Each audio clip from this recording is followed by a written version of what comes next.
এই ডিয়ার লটারির মাধ্যমে বহু লোক পরিক্রমে খাচ্ছে।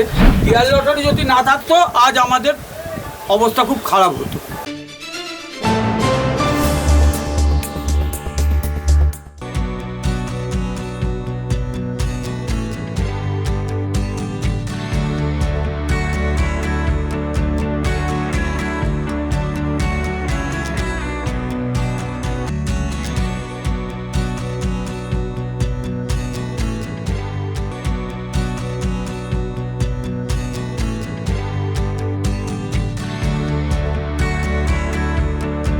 আমরা পেয়ে গিয়েছি শিয়ালদহের বহু পুরনো এবং স্বনামধন্য স্টকিস্ট বি দত্তের কর্ণধার এম দত্ত এবং ম্যানেজার সুব্রত দাসকে।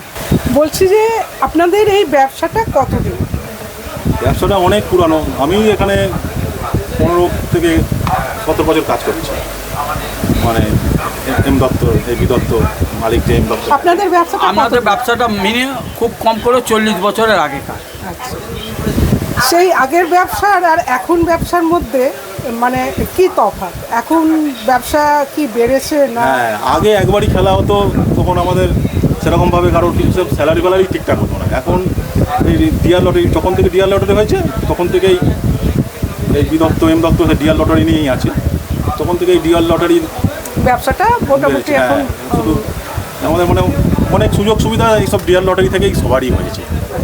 সেলও বেড়েছে, যেমন সুযোগ সুবিধাও অনেক বেড়েছে। আগে রিটার্নই আমরা করতে পারতাম, আমরা কম্পিউটারও কাজ করি তো, রিটার্ন ঠিকঠাক হতো না, অনেক লস হতে হতো। কিন্তু এখন এদের সব ডিয়ার কোম্পানি যে সফটওয়্যার, সেই সফটওয়্যার থেকেই সব কিছু মানে কোনো লস নেই এখন।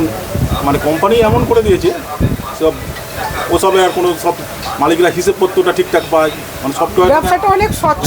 স্বচ্ছ হয়ে গেছে। স্বচ্ছন্দ আমাদের হয়ে বহু লোক সেলার পেলার আছে, তাদেরও রুটি রোজগার চলছে এতে। কত সেলার এবং আমার সেলার আছে স্টকিস্ট মিলিয়ে আপনার অনেক বড় পরিবার। বড় পরিবার, এই পরিবারকে নিয়ে আমরা চলছি সব। এবার যার যা অসুবিধা হচ্ছে, যেখানে অসুবিধা হচ্ছে সেটা আমরা ঠিক করে নিচ্ছি। আচ্ছা, এবার ধরুন নতুন প্রজন্ম এই ব্যবসায় আসতে চাইলে তাহলে আপনারা কিভাবে সাহায্য করবেন? তাকে নিশ্চয়ই সাহায্য করার, যে এইভাবে করুন, যে কারবারটা কিভাবে দাঁড়াবে তাকে আমরা সাপোর্ট করে এইভাবেই আমাদের চলতে হবে। তাকে দাঁড় করানোর আপনাদের প্রচেষ্টা। সব থেকে ভালো হয়েছিল লকডাউনের সময়। লকডাউনের সময় সব কিছুই তো বন্ধ, মানে কারো সংসার চলাও হয়ে যেত। কিন্তু আমাদের লটারিটা তখন ঘরে বসে বসে সবার মালিকরাও হেল্প করেছিল। মানে লকডাউনের সময় এই ব্যবসা সাধারণ মানুষ বা আপনাদের সমস্ত সেলার নিয়ে তাদেরকে বাঁচিয়ে রেখেছিল বলা যেতে পারে। ডিয়ার লটারি যদি না থাকতো আজ আমাদের অবস্থা খুব খারাপ হতো। এই ডিয়ার লটারির মাধ্যমে বহু লোক পরিক্রমে খাচ্ছে। আমরা যাকে পাচ্ছি কিছু কিছু এদিক ওদিক আবার হেল্পও দান করি। এই হচ্ছে ব্যাপার। মানে কত প্রাইজ দিয়েছেন? মানে এখনো পর্যন্ত প্রথম প্রাইজ বা অন্য আমাদের প্রাইজ? ফার্স্ট প্রাইজ অনেকগুলোই ফার্স্ট প্রাইজ হয়েছে। আমাদের অনেক দূরে দূরে টিকিট আছে, নামখানা, ওদিকে আছে কাকদ্বীপ, ডায়মন্ড হারবার, মানে রাজ্যের বিভিন্ন জায়গায় আপনাদের প্রথম পুরস্কার পাওয়া যাচ্ছে। এবার কেউ যদি পায় ফার্স্ট প্রাইজ তাহলে তার টাকা পাওয়ার পদ্ধতিটা কি?